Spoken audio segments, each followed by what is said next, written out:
Des habitants de la vallée de Dolin ont accepté de nous ouvrir leurs portes pour nous montrer l'horreur du désastre. C'est une maison qui est toute carnée, c'est une ancienne boucherie là, qui date de pratiquement 100 ans. Là, et on voulait garder, on va dire, le côté contemporain. Et ici, on doit tout arracher, le colombage, et parce qu'on a la veste qui est montée d'un côté, de l'autre. Et alors ici on a le plafond ici aussi parce que nous on est arrivé à 50 cm au-dessus de l'étage. Cette maison aussi, mais mon oncle l'avait rachetée en 1985. Là. Ce qui fait que j'ai toujours connu cette maison aussi. Et alors on essaie de la refaire. On s'y met tous pour sauvegarder les murs, on va dire les murs extérieurs, le maximum qu'on puisse sauver là. Le soutien citoyen a été et est toujours omniprésent. Et les gens de métier, c'est très difficile à les avoir à l'heure actuelle. Ceux qui sont compris aussi. Et alors tout ça, on se met tous. On a déjà dû avoir l'accord pour pouvoir avoir le conteneur, pour évacuer tous les matériaux. Et voilà, je vais dire, côté entraide, que ce soit familial, entourage, tout ça, là on a de l'entraide. Maintenant c'est juste dommage. De mon côté, ma compagnie d'assurance a été top génial. Maintenant ici je vais prendre de son côté. Je trouve un petit peu dommage qu'on arrive et qu'on dise à une personne, vous devez démonter tout vous-même. Sans lui expliquer le suivi, on va vous mettre un conteneur ou alors vous pouvez prendre des personnes de métier. Ici ça a vraiment été, on n'a pas dit vous pouvez prendre des personnes de métier, on lui a clairement dit, est-ce que j'étais là, même l'assureur qui est quelqu'un de tout à fait correct n'était pas d'accord, il dit gratter et tout, voilà, on est limité dans ce qu'on peut faire. Je vais dire ici pour l'instant, l'État à financer de l'argent pour donner aux assurances, ce qui fait point de vue de l'État, là je ne vais absolument pas critiquer.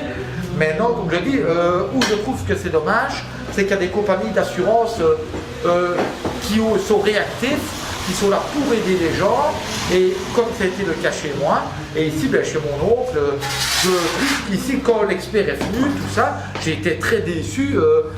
C'est même pas de. Il n'avait aucune compassion, il est arrivé, c'était oh, vous auriez dû tirer tout vous-même, là, tout ça, sans lui dire, et c'est qui cherche et qui gratte, voilà, lui dans son âge. Des dons ont été récoltés par des organismes gouvernementaux comme la Croix-Rouge.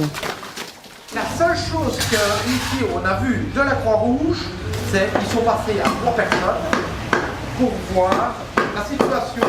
Comment est-ce qu'on était aidé, ressenti, c'était un questionnaire qui faisait notre ressenti. Tout. Et ici, c'est vrai que la Croix-Rouge, dans un premier temps, pour moi, elle était inexistante. À part avoir mis un panneau là, ma femme voulait verser à la Croix-Rouge, j'ai dit hors de question, on donne directement dans une caisse, enfin, l'argent qu'on n'a pas vu, l'aide qu'on n'a pas vue, ils ont peur que ceux qui donnent aux sinistrés, finalement, ne reviennent pas aux sinistrés. Est-ce que ce serait pas peut-être intéressant de rassembler tous les besoins et de faire un courrier collégial à la Croix-Rouge et dire, voilà, vous avez récolté, voilà, nous on a besoin de ça, ça.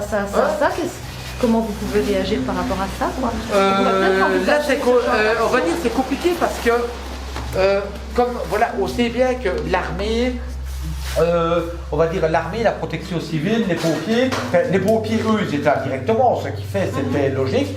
La nuit, quand il y a eu des inondations, l'armée est venue,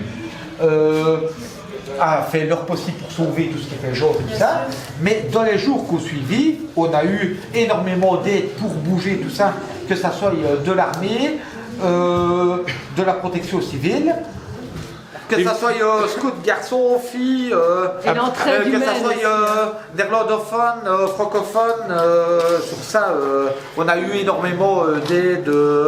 Et c'est eux, ici en gros, c'est les scouts qui sont venus aider, et comme je dis, des citoyens en général, parce que, comme je dis, que ça soit des néerlandophones, des filles avec des cheveux bleus, des cheveux rouges, des cheveux roses. On va dire c'est des personnes qu'on pourrait peut-être critiquer de la rue en temps normal, mais qui sont venus et qui nous ont aidés. Ils avaient des gants, des bottes, une pelle à seau. Certains dirigeants sont finalement bien au chaud chez eux pendant que vous êtes en train de péter, alors qu'il y a des moyens financiers qui sont mis à disposition, il y a eu des dons de la population. Et je dis maintenant, où sont ces dons? Parce que vous êtes dans une situation psychologique vraiment difficile et physique aussi difficile. Et donc je dis à un moment, il faut que ça bouge. À ce jour, ces organismes n'ont pas encore distribué les 40 millions récoltés et les sinistrés restent seuls face à l'adversité.